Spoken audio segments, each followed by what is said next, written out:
에스라서 보겠습니다. 에스라서와 느헤미야서는 구약의 제일 마지막 시대를 다루고 있는 부분입니다. 에스라서와 느헤미야서는 하나의 책이었어요. 그런데 나중에 에스라 중심의 이야기와 느헤미야 중심의 이야기로 별도로 권이 나눠지게 됐습니다. 책의 구성도 에스라와 느헤미야를 한 권으로 볼 때 더 잘 보입니다. 스룹바벨과 예수아를 중심으로 본토 기환을 하여서 성전 건축을 시작하는 이야기가 에스라 1장에서 6장까지 소개가 된다면 에스라서 7장에서 10장은 에스라를 중심으로 개혁운동이 소개되고 있죠. 그 다음에 느헤미야서 1장에서 7장은 느헤미야를 중심으로 한 이야기가 소개됩니다. 에스라서는 역대기 마지막 부분에 언급된 고레스 칙령의 내용을 경칩처럼 에스라서 시작이 고레스 칙령을 똑같이 언급을 하면서 시작을 하고 있죠. 이것은 역대기가 포로 귀환에서 돌아온 이스라엘 백성들에게 하나님의 언약을 상기시켜주고 그들의 정체성을 바로잡아주면서 성전의 중요성을 말씀하고 있었잖아요. 이제 그러면 에스라서와 느헤미야서에서 그 일을 실제로 이루어가는 그런 장면들이 소개되면서 연결이 되죠, 내용이. 그렇게 연결이 되기도 하지만 이 고레스 칙령이 150년 전 이사야를 통해 하신 말씀과 그 다음에 70년 전에 예레미야를 통해 하신 말씀, 그 예언의 성취이기 때문에 포로에서 귀환한 이스라엘 공동체를 향한 하나님의 그 언약은 여전히 유효하고 하나님은 여전히 하나님 당신의 백성 이스라엘을 기억하시고 그들 가운데 역사하심을 보여주고 있습니다. 이스라엘 백성들이 바벨론 포로에서 예루살렘으로 귀환한 그 사건은 제2의 출애굽으로도 볼 수 있습니다. 특별히 성전 건축을 하라는 그 명령은 하나님께서 이스라엘 백성들에게 과거에 그랬듯이 다시 영적 공동체를 이루어서 함께 하시겠다는 그런 의미이기도 합니다. 그래서 하나님께서 왜 애굽에서 종살이하던 그들을 이끌어내어서 모세에게 그러잖아요. 바로에게 가서 하나님께 예배하기 위해서 나오겠다고 그렇게 말하라고 하셨고, 그리고 그 이스라엘 공동체를 광야로 이끌어내어서 하나님이 누구신지를 계속 알게 하고, 그리고 성막을 짓게 하고, 하나님께서 하나님 백성에게 말씀을 주시고, 그리고 하나님을 어떻게 예배해야 될지부터 가르치셨습니다. 이제 다시 이스라엘 백성들이 죄로 인해서 바벨론의 포로로 끌려갔지만 이제 그들이 다시 제2의 출애굽 했듯이 이제 예루살렘으로 돌아와서는 다시 하나님과 예배하는, 하나님을 예배하기 위해서는 성전이 필요하잖아요. 그래서 역대기에서 성전 중심의 그 말씀을 하셨고요. 그리고 이제 실제적으로 그 말씀하셨던 그 성전 건축을 명령을 하시고, 그리고 에스라를 통해서도 말씀 회복하시고 성벽을 건축하는 그런 일들을 실제적으로 다루고 있습니다. 이제 그 일을 이루어가는 과정을 에스라서와 느헤미야서를 통해서 보여주고 있습니다. 그리고 바벨론의 포로로 잡혀있던 그 이스라엘 백성들을 예루살렘으로 돌려보낸 바벨론을 점령한 그 페르시아 왕 고레스, 그 고레스의 칙령을 통해서 하나님께서 이스라엘 백성들을 돌아가게 하시고 또 그 입술로 성전 건축까지 명령을 하게 하잖아요. 그런 걸 통해서 하나님께서는 이스라엘 백성들만의 하나님이 아니라 전 세계를 주권적으로 다스리시는 그런 하나님인 것을 또 알게 합니다. 에스라서는 1차 포로 귀환과 2차 포로 귀환이 이루어지는 기간인 BC 536년에서 457년 그 기간 동안 발생한 사건을 다루고 있습니다. 그리고 에스라서의 저자는 에스라입니다. 에스라의 이름의 뜻은 하나님이 도우신다라는 뜻입니다. 에스라가 활동하던 당시 페르시아 왕은 아닥사스다 왕입니다. 1차 때는 스룹바벨과 예수아를 주축으로 해서 포로 귀환이 이루어지는데 그때는 고레스였죠. 하지만 에스라는 2차 귀환 때인데 그때는 아닥사스다 왕이고요. 그리고 3차 포로 귀환이 느헤미야를 중심으로 해서 이루어지는데 그때도 아닥사스다 왕, 그때는 20년이 되었죠. 그래서 1차 귀환인 그 스룹바벨과 예수아를 중심으로 해서 포로 귀환하는 그 이야기가 1장에서 6장에서 소개가 되고 있는데요. 여기서는 주로 이제 성전 재건을 위해서 독려하는 그런 부분들입니다. 그 다음에 2차 귀환이 이제 에스라를 중심으로 해서 이루어지는데 이 부분에 대한 소개가 7장에서 10장에 이루어지고 있죠. 그 다음에 3차 귀환이 느헤미야를 중심으로 하는 거니까 느헤미야서에서 시작이 되고 있습니다. 에스라서의 주제와 배경을 보도록 하겠습니다. 에스라서의 주제는 성전 재건과 백성들의 영적, 도덕적, 사회적 다시 세움입니다. 영적 재건을 위해서는 하나님의 말씀인 율법을 준수하는 것으로서 가능하다고 말씀을 하고 있습니다. 배경을 보겠습니다. 남유다가 포로로 끌려간 지 48년이 되었을 때 고레스 칙령으로 인해서 포로로 갔던 이스라엘 백성들은 본토 예루살렘으로 다시 귀환하게 됩니다. 이스라엘 백성들의 새로운 공동체를 세우는데 구심점 역할을 하게 될 그 성전을 건축하는 것이 이들에게 최우선 과제였습니다. 그래서 과거 조상들이 저질렀던 그 실수를 되풀이하지 않기 위해서 백성들은 그 삶의 모든 분야에까지 개혁을 필요로 하고 있었습니다. 당시 바사 제국은 정복한 국가의 전통이나 민족의 특성을 인정하면서도 종교적으로는 통합하기를 원했습니다. 하지만 유일신 하나님을 믿는 이 유대인들의 그 배타적인 신앙을 많은 사람들이 또 용납할 수 없었던 부분도 있었어요. 그래서 에스라스와 느헤미야스를 읽다 보면은 유대인들이 그 토착민들과 주변 민족들과 부딪히는 그런 장면들이 자주 발견이 되고 있는데요. 그게 바로 그런 이유였습니다. 에스라와 느헤미야는 백성들을 개혁하는 그 과정에서 그동안 이방 민족들과 섞여서 통혼하며 살아왔던 그 백성들의 삶을 성별하는 일부터 시작을 해야 했습니다. 오늘날의 개념으로 생각하면 한편으로는 좀 이해가 안 돼요. 화합을 이루지 않고 아니 기존의 그 토착민들 그쪽에 살고 있던 사람들과 지금 부딪힌다? 이게 좀 성경적이지 않은 것 같잖아요. 그래서 이 부분이 이해 안 된다고 하시는 분들도 있어요. 그런데 지금 여기 이 부분은 우리가 새 출발의 관점에서 바라봐야 됩니다. 하나님께서 첫 제사를 드리는 나답과 아비후가 다른 불을 드렸을 때 하나님께서 바로 죽이시고 그리고 사도행전에서 성령 강림 후에 교회가 첫 걸음을 시작할 때 아나니아와 삽비라가 성령을 속이고 거짓말한 거 그것 때문에 그들을 바로 죽이잖아요. 그랬던 그 일들처럼 지금 여기서도 이제 죄로 인해서 특별히 이스라엘 백성들이 어떻게 해서 무너졌던가를 우리는 생각을 해야 됩니다. 그들이 우상을 섬기는 그 이방인들을 용납함으로 인해서 그 이방인들이 섬기는 그 우상을 그들이 또 섬김으로 인해서 그들이 멸망당한 거거든요. 그래서 포로로 갔다 왔기 때문에 그 일들을 다시 쇄신하는 그런 차원이라고 봐야 됩니다.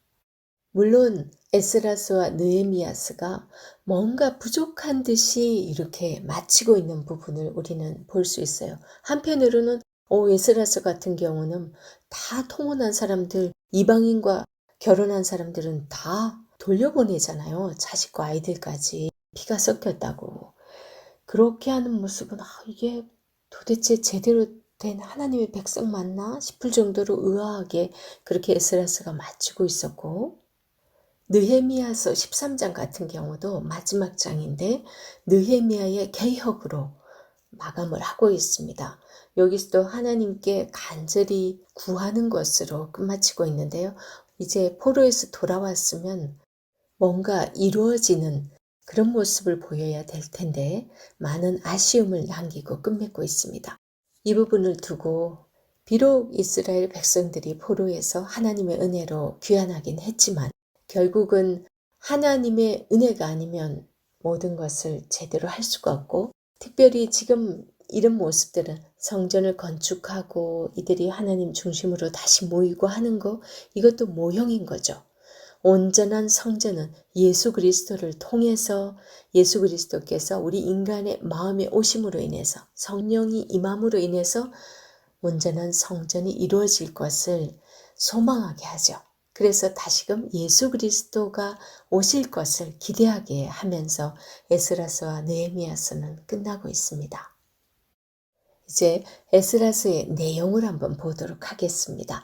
1장에서 6장이 1차 포로 귀환을 해서 성전 건축을 시작하는 장면을 다루고 있는데요.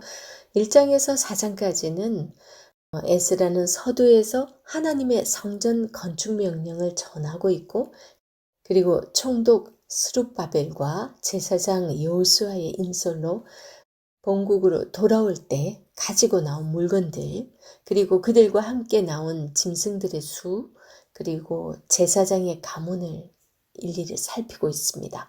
그러면서 예루살렘으로 돌아온 유다 백성들의 수를 가문별로 일일이 언급을 해주고 있습니다. 우리한테는 그게 중요하지 않아요. 하지만 그들에게는 이게 중요합니다. 지금 성전을 건축하고 이 제사장들 통해서 이 제사가 다 이루어져야 되거든요. 그 다음에 하나님께 예배를 드리는 장소인 성전 건축 준비의 일환으로서 제사를 진행할 제사장과 제사 제도의 재정비를 위해서 일일이 챙기는 모습을 1장에서 4장에서 볼 수 있습니다. 그리고 이제 돌아온 이스라엘 백성들은 예루살렘에 모여서 하나님께 번제를 시작으로 종교적 절기를 회복하려고 하는 모습을 보입니다. 이제 돌아온 지 이때가 2년 2개월이 되었을 때 본격적으로 성전 재건을 시작하게 됩니다. 그런데 아수르의 정책에 의해서 그 예루살렘 땅에 살게 된 그 다른 민족, 즉 유다 민족의 대적들이라고 이렇게 나오는데요. 그들이 이 성전 건축을 방해하게 돼요. 그래서 잠깐 중단이 됩니다. 이 대적자들이 사마리아 사람들이라고 나오는데요. 이들이 같이 건축을 하자고 처음에 그래요. 그런데 반대를 했어요. 그 반대를 한 이유가 열왕기하 17장에서 소개됩니다. 왜냐하면 그들은 혼합 종교를 가지고 있었기 때문에 이 유대인들은 이제 다시 뭔가 새롭게 성별하려고 하는데 용납할 수가 없었던 거예요. 왜 그러냐면 그들이 함께 성전 건축을 하게 되면은 그들은 혼합 종교를 갖고 있기 때문에, 그들은 또 같이 이렇게 지었기 때문에 그곳에다가 또 다른 이방 신상들을 슬그머니 가져와서 또 세울 가능성이 있었기 때문이죠. 그런데 이들의 그 방해 공작이 잠깐 하고 말질 않아요. 1차, 2차, 3차 엄청 여러 번에 걸쳐서 투서를 넣습니다. 그래서 18년간이나 공사가 중단되게 됩니다. 그래서 에스라 4장에는 이렇게 기록하고 있습니다. 4장 24절에 보면 아닥사스다 왕의 조서 초본이 르훔과 서기관 심사와 그의 동료 앞에서 낭독되매 그들이 예루살렘으로 급히 가서 유다 사람들을 보고 권력으로 억제하여 그 공사를 그치게 하니, 이에 예루살렘에서 하나님의 성전 공사가 바사왕 다리오 제2년까지 중단되니라. 그래서 이제 5장에 가면 학개 선지자가 외칩니다. 그리고 2달 후에는 스가랴 선지자가 성전 건축을 독려하고 있는 부분이 소개됩니다. 그때 학개 선지서와 그 다음 스가랴 선지서를 함께 읽으면 도움이 되겠죠. 5장에서 6장은 학개와 스가랴 선지자가 성전 재건을 독려하고 때 맞춰서 다리오 왕도 고레스 왕의 문서를 발견하게 됩니다. 그래서 성전 재건을 빨리 하라고 명령을 하게 되죠. 성전 재건을 방해하던 자들도 또 이들을 돕게 됩니다. 이제 이스라엘 백성들은 유월절을 지키면서 거룩한 백성으로서 다시 서가는 모습을 보여줍니다. 성전은 BC 586년에 무너졌죠. 그때 불탔습니다. 그런데 BC 516년에 다시 세워집니다. 그래서 70년이잖아요. 실제로 이스라엘 백성들이 바벨론의 포로로 가 있던 시간은 48년밖에 안 되지만 성전을 잃어버렸던 그 70년을 포로 기간으로 봅니다. 그렇다면 오늘날에도 우리가 진짜 하나님을 잃어버리고 하나님을 내 마음의 성전으로 모시지 않고 내가 왕이 돼서 내 마음대로 살아가는 그 시간은 악한 것들에게 사로잡혀 살아가는 시간이기 때문에 포로의 삶이라고 볼 수 있습니다. 성전을 잃어버린 70년이 포로기간 70년으로 하나님께서 계속 선지서를 통해서도 예언할 때 그렇게 말씀하셨고 실질적으로 그렇게 적용하는 걸로 봤을 때 충분히 우리가 하나님을 주인으로 모시지 않으면 그것은 악한 영들에게 사로잡힌 포로기간이라는 그 사실 꼭 기억했으면 좋겠습니다. 7장에서 10장은 에스라를 중심으로 한 2차 포로기환과 에스라의 개혁 활동이 소개되고 있습니다. 학사 겸 제사장인 이 에스라는 이스라엘 역사에 능통했어요. 그리고 율법 연구에 익숙한 사람이었습니다. 그는 페르시아 왕과도 친분이 있었고 사회적 지위도 있었던 그런 사람이죠. 그가 예루살렘으로 돌아가기로 결심을 하게 됩니다. 에스라의 귀한 목적을 에스라서 7장 10절에는 이렇게 소개하고 있습니다. 에스라가 여호와의 율법을 연구하여 준행하며 율례와 규례를 이스라엘에게 가르치기로 결심하였었더라. 에스라가 여호와의 율법을 연구하여 준행하며 율례와 규례를 이스라엘에게 가르치기로 결심하였었더라. 에스라는 이런 목적을 가지고 예루살렘으로 돌아왔기 때문에 이제 그렇게 돌아온 에스라는 부패한 이스라엘 남자들이 이방 여자들과 결혼해서 아이까지 낳았다는 그 소문을 듣고 정말 기가 막혀 합니다. 그 상황을 에스라서 9장 2절에서 3절은 이렇게 말씀하고 있습니다. 그들의 딸을 맞이하여 아내와 며느리로 삼아 거룩한 자손이 그 지방 사람들과 서로 섞이게 하는데 방백들과 고관들이 이 죄에 더욱 어뜸이 되었다 하는지라. 내가 이 일을 듣고 속옷과 겉옷을 찢고 머리털과 수염을 뜯으며 기가 막혀 앉으니. 에스라가 왜 기가 막혀 앉아 있었을까요? 여호와 하나님만을 섬기는 이스라엘 백성들은 이방 여인과 결혼하는 것은 배교로 이어지는 지름길이 되었어요. 그래서 에스라가 이렇게 말합니다. 10장 10절에서 11절. 제사장 에스라가 일어나 그들에게 이르되 너희가 범죄하여 이방 여자를 아내로 삼아 이스라엘의 죄를 더하게 하였으니 이제 너희 조상들의 하나님 앞에서 죄를 자복하고 그의 뜻대로 행하여 그 지방 사람들과 이방 여인을 끊어버리라 하니. 에스라는 그들로 이방인 아내와 낳은 아이들까지 다 돌려보내라고 그렇게 합니다. 그런 결정을 하게 되었을 때 이 백성들이 어떻게 합니까? 12절 모든 회중이 큰 소리로 대답하여 이르되 당신의 말씀대로 우리가 마땅히 행할 것이니이다. 그러나 백성이 많고 또 큰 비가 내리는 때니 능히 밖에 서지 못할 것이요 우리가 이 일로 크게 범죄하였은즉 하루 이틀에 할 일이 아니오니. 그 일이 하루 이틀에 이 일이 되지 않는다는 거예요. 그래서 이들은 차근차근 그 순서를 밟아갑니다. 그렇게 해서 10장에서는 이방인과 결혼한 사람들의 이름을 일일이 기록해 주면서 에스라스가 끝나고 있습니다.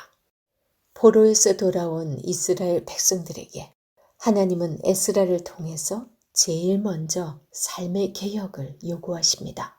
이 땅을 사는 우리도 하나님과의 관계 회복을 원하면서도 죄의 사슬을 내가 끊어버리지 못하고 있다면 반드시 죄의 사슬을 과감히 끊어버리고 여호와 하나님의 말씀을 중심에 둔 새로운 삶을 살아야 할 것입니다.